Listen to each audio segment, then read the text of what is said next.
Hi, I'm Kristin. And I'm Aaron. And this is the Drive Mode Show.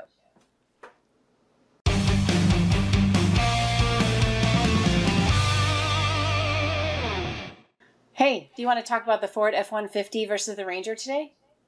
Yes, I do. Perfect. What do you think? Which one do you think fits your lifestyle better? For me personally, it's a hard call. I really like the Ranger, and it's the size that I want. I don't want a full-size truck. I want a small truck. Okay. But it's too limited. There aren't enough options. There's only one engine at this point, and it's just there's not enough there. I like the extreme versatility of the F-150 in terms of you can package it however you want. We've talked about that before, where you can take an F-150 and you can get it so that it's the perfect rig for the stay-at-home dad shuttling kids back and forth to the soccer practice and whatever. You can get a version that's made for towing that giant RV you've got. You can get a version that's perfect for driving to the office every day. Well, that's true. And speaking of towing, I mean, the F-150 has a max towing capacity of 13,200 pounds. And that's really, really versatile for all the different kinds of things you could possibly need for it. Right. It's high level. You don't have that with the Ranger, although I will say for its capability, the Ranger is really good at towing. I towed a small box trailer with it. It did wonderful doing that. I just don't like that I only have that one engine to choose from. I don't have a serious off-road package option. There's no... the interior is way too much like a Ford Edge versus a pickup truck. I want a pickup truck inside, not a car. So just those little things, and I think Ford's addressing that. I think they're going to. But right now, basically what we have is the Australian Ranger with an American engine in it. Right, and the Ranger has been sold successfully around the world for a long time, and they're just bringing it back to the United States. So it's going to be interesting to see how it's been doing. Apparently the Toyota Tundra has been giving that segment a run for its money. And so with the Ford Ranger, that's their answer to this. Yeah, well, you've got the Tacoma is, the little Taco is the best-selling mid-sized truck here. Surprisingly, also a best-selling mid-sized truck here, high-selling anyway, is the little Nissan Frontier, which is old as the hills in terms of design. But we've talked about that truck. It's a great little truck. It's made for one thing and that's it. Just like Toyota has the Tundra, it's really made for one thing and that's it. There aren't versions of the Tundra, there's just the Tundra. With the Nissan, you have the same thing with the Frontier. Whereas you go to like the Chevy, so the GM twins, you go to the Colorado and the Canyon, there are options packages all over the place for those. You can change all kinds of things about them. I loved the ZR2 with the Bison package on it. It's serious off-road. It was better off-road than the Gladiator. What? Really? Yeah, and you totally don't expect that because it's Jeep. You can't beat a Jeep. But no, they're like mountain goats. I was able to do more with that Chevy than I was with the Gladiator. How did you measure that? Like, how did you determine that the GMC was better? So I have a hill I like to go up and down, and it's a rocky, steep, tough incline. It requires a lot of both approach and departure. Has to have really good angles, and then you really need at least 22 or so degrees of breakover to get over those rocks without scraping the middle. Right. And potentially high centering. The Gladiator only has 20 and change in breakover angle, so it would not go down that hill. Whereas Jeep, so Wrangler Rubicon, Power Wagon, all of those had no problems with it. The Chevy, the Colorado ZR2 Bison, it went down at fine. I just had to choose an angle, so I couldn't go straight down. I had to go down at a side angle so that the tailpipe didn't smash. You really test them out, don't you? The diesel engine, the tailpipe hangs out below the bumper. But other than that, the breakover was fine. It went down at fine.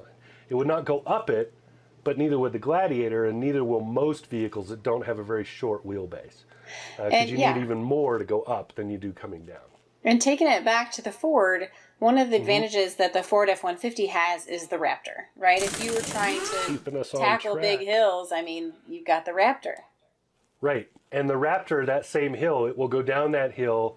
It would potentially go up the hill, except I couldn't get it to lock well enough to get enough power to the front wheels to pull it.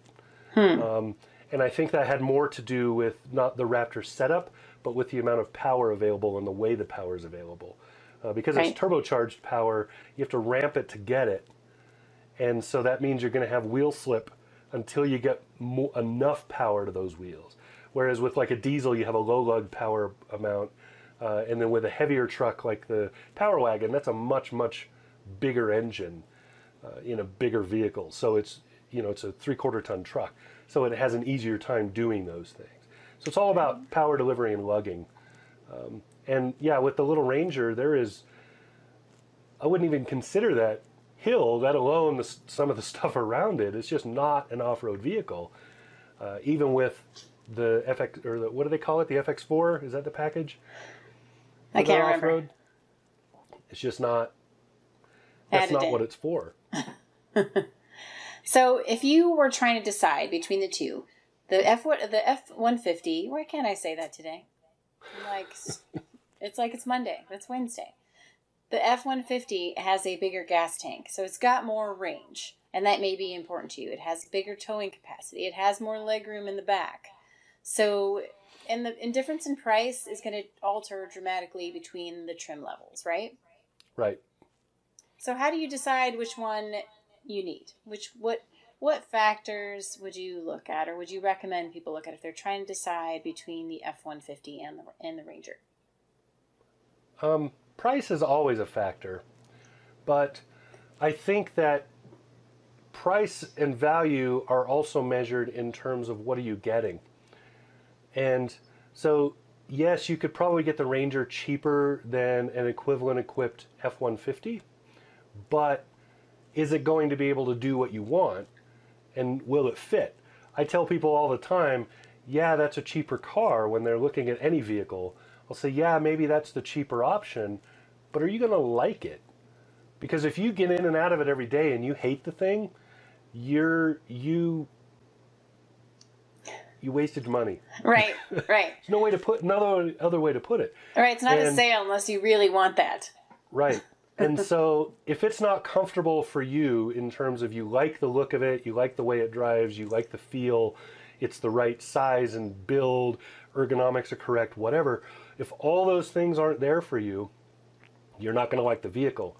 And what you're looking at is a 3-year loan and then a trade-in, which is not going to save you money. No. So even if you save money up front, you're losing it on the out end.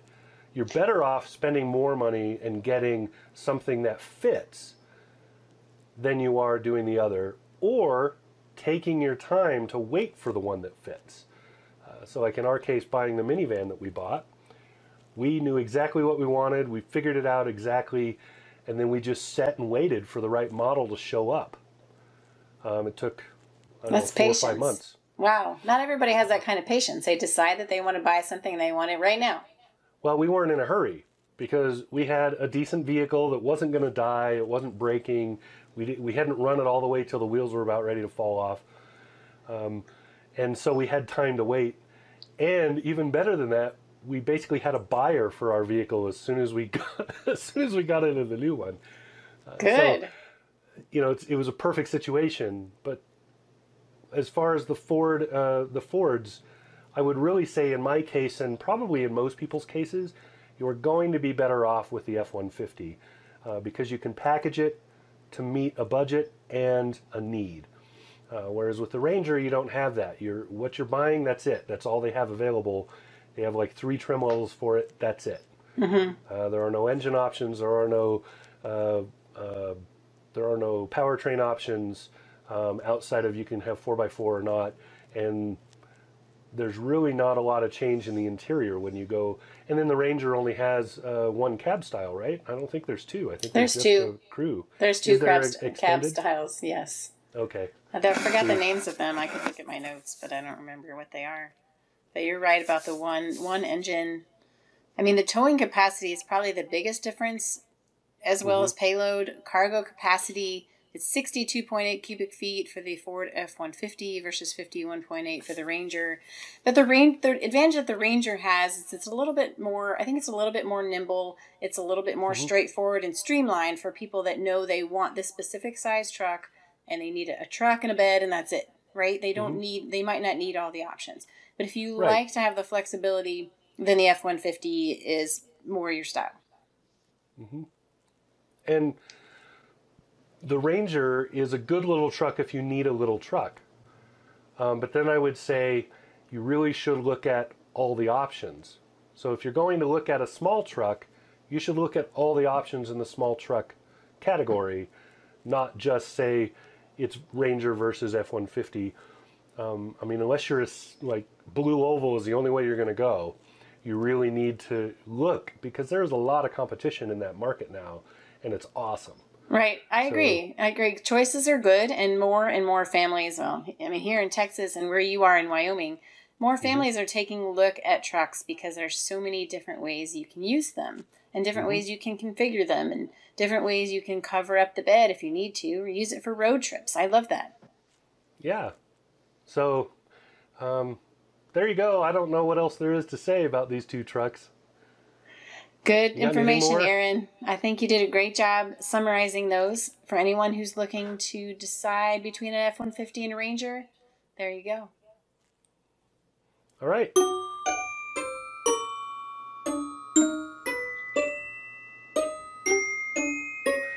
So, quick question, Kristin.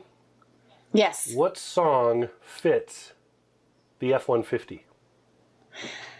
Ooh, okay, this is fun. Let me think. What comes to mind is Jason Aldean. And did I just tell you that I hated country music until I met my Texan husband? And then I really started to like it. So now I know a lot of the country music.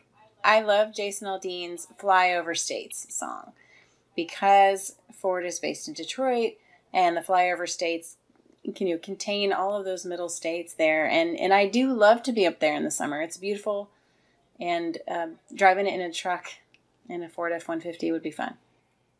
Should I make comments on the difference between men and women?